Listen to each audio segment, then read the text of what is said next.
feeding, but it's for my death. What tells the chicken? What tells the cow to run away on that day?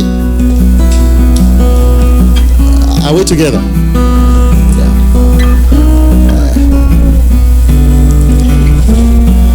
About 3 months ago, Ong'Esa'S called me and they said, Pastor, you promised me a book on the book of Daniel. You gave me the one on the book of Revelation. And I said, man, Ong'Esa'S, that's about 10 years ago. And he said, yes, I have been reading this one, but the one that you promised me, you have not given me. And I said, man, those books of Daniel and Revelation talk about the end time things. Who wants to worry about the statues and the animals? And he said, no, I just want to know about the end time events. I never got that book for him. When the fellow was admitted at the hospital, I visited him one day. I found this, and we had a good time. We laughed. And when I was about to leave, he said to me, Pastor, I don't want to be here. I want to go home. I want to go home. How? In Kisii, do you guys have a word that says homeless? One word. One word.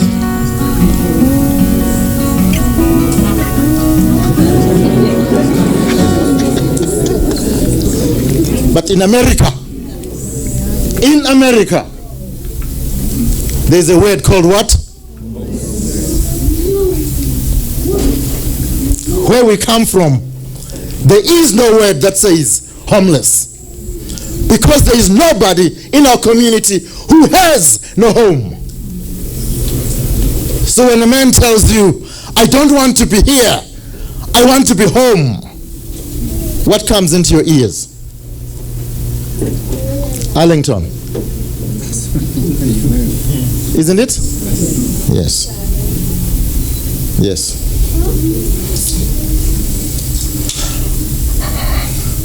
When the news came that Ong'Esa'S was gone, I went back to read John chapter 14. John chapter 14. It says, let not your heart be troubled. Ye believe in God, believe also in me. In my Father's house are many mansions. I go to prepare a place for you. And if I go, I will come again and receive you unto myself. Are we together?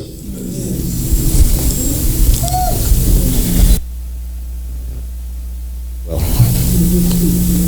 but this time, Ong'Esa'S preached to me in a different way.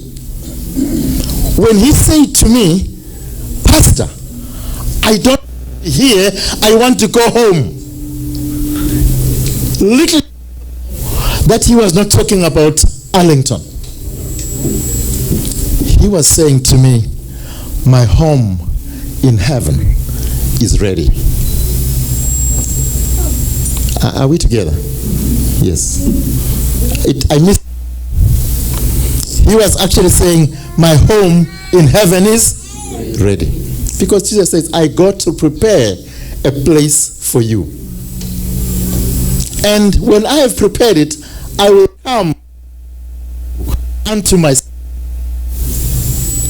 The same thing that a cow or a chicken feels when it's time to die, every human being feels it. I say that to say that the last time I went to visit Ong'Esa'S, he did not say anything to me. He just opened his eyes and he closed his eyes. I don't know whether he knew I was there or not, but unlike the first time when I visited and he told me, Pastor, I want to go home. So it has lingered in my mind that this fellow was ready to go home. Don't you want to die like that? Yeah. Evans, one day go and read a book. It's entitled The Last Words of Dying Man. Adolf Hitler, before he died, he was downstairs. He said, "They've betrayed me, they've betrayed me. Let me die." Winston Churchill used to drink a lot. In 1965, he died in England. And when he died, he said, "Give me more booze, I want another vodka." Those were his last words. Ellen White, 1915, when she died, she said, "I know."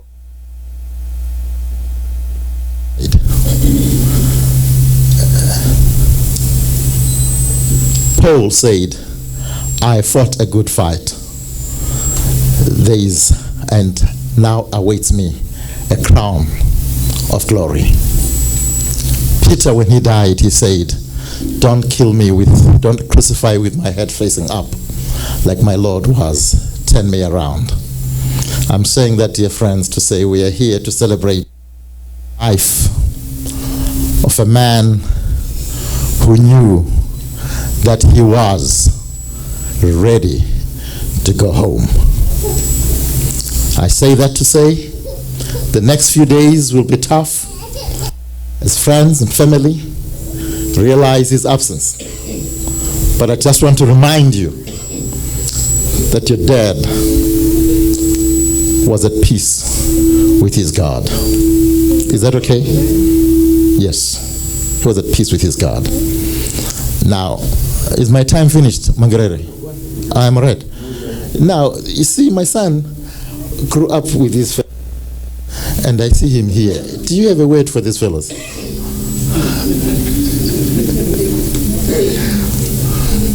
I'll give you 5 minutes.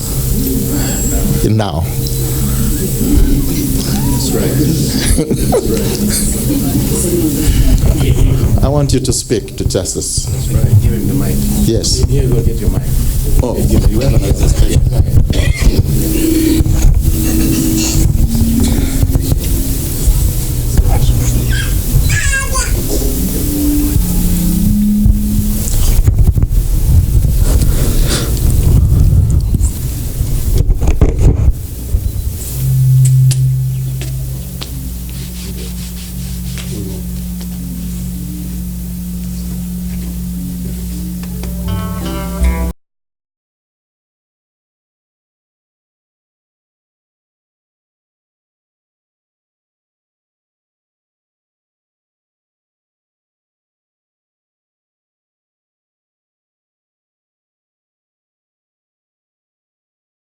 a verse in Psalms,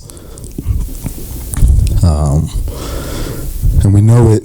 It says, "Weeping may endure for a night, but joy comes in the morning."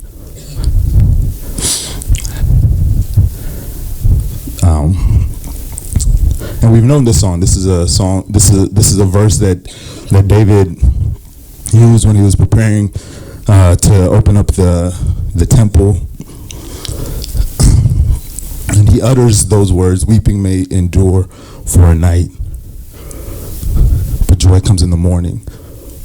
But the thing is, in that verse, David, no one says how long. No one says how long is the night. No one tells you how long in the night is the night. So we've heard this verse over and over and over again. Weeping endures for a night, but joy comes in the morning. But how long is the night? The good thing about that question is that,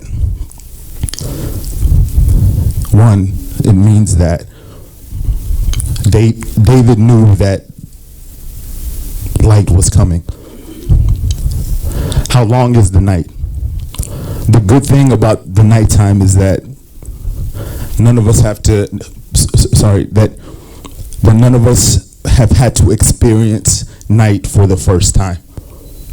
That the good thing about community, the good thing about family, the good thing about a gathering of people like this is that everybody here has gone through the night.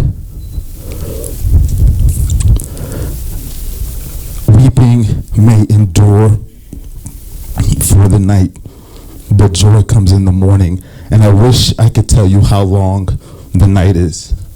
I wish I could tell you how long the night is, but I can't, because I haven't lost my father. If you were talking about a grandfather, I could tell you I know exactly how long the night was for that.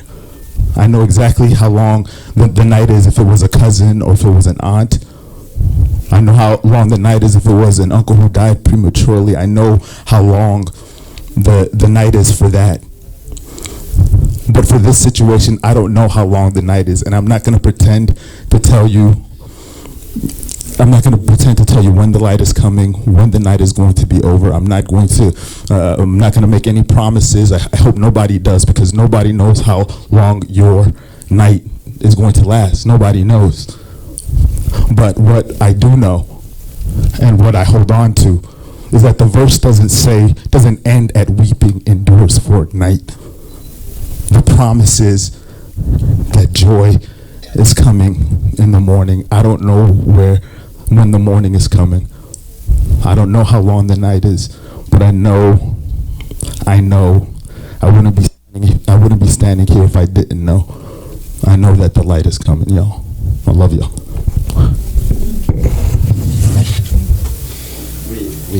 We'll need to pray. Is that all right? Yes. But before we pray, let me conclude, Okato, with Joshua chapter 1, verse 5. From verse 1, Moses has passed away, and Joshua is taking over. And God comes to Joshua and he says to Joshua,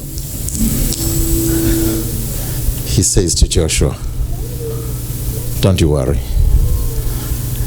As I was with Moses, so I will be with you. Do you hear what that verse says? Yes. He says, as I was. I know that Moses walked with God. Joshua, you saw Moses walk with me. Just like I was walking with Moses, I will walk with you. Family, community friends, the God who walked with Ong'Esa continue to walk with you. Did you hear what I said? Yes. The God who walked with Moses will continue to walk with us. Let us simply hold on to that God. And when we hold on to that God, the Bible says in the morning, Joshua said to Israel, call all the men and women and tell them, tomorrow we'll pass on. What I'm saying is, the beauty of this thing that I see here, where Chairman Mangerere says, we meet as community to celebrate a founder member, a man whom we loved. This very thing that we are together like this is Joshua saying to Israel, don't worry about the night, because joy is coming in the morning.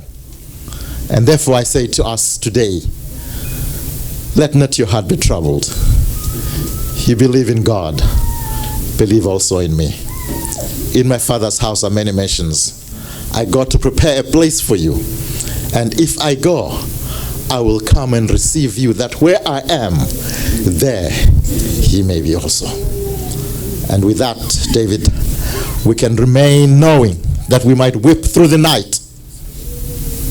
But indeed, there is a song, Pariah is here. I'd like us to close with this song, there is a place of quiet rest next to the heart of God. Is that okay? Yes. Is that okay? I need somebody who knows how to sing.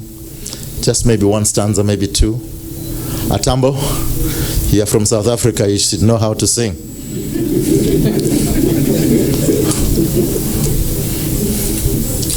You know, I need to tell you people before I close. You know, his name is Atambo. Do you know that man called Tambo, who was a South African from South Africa? You know that name? You know, during the exile, he was in Kisii. Yes. And when he was in Kisii, he had cancer, and they gave him a tree, and I don't know the name in Kisii, but it means the one that heals 40 diseases. Exactly. He took that tree and he put it into a tin. And after the exile, when Mandela was freed, Tambo landed in Johannesburg with a tree. And the customs officials said to him, "You are not allowed to bring a tree from outside the country unless it is cleared by customs." And he said to them, "This is the tree. That is my medication." And from the time that Tambo left Kenya, you know, the guy lived a good 15, 16 years. And it was because he took the leaves of that tree and he used to boil the leaves, and those are the things that he used. What is yeah, something like that. When you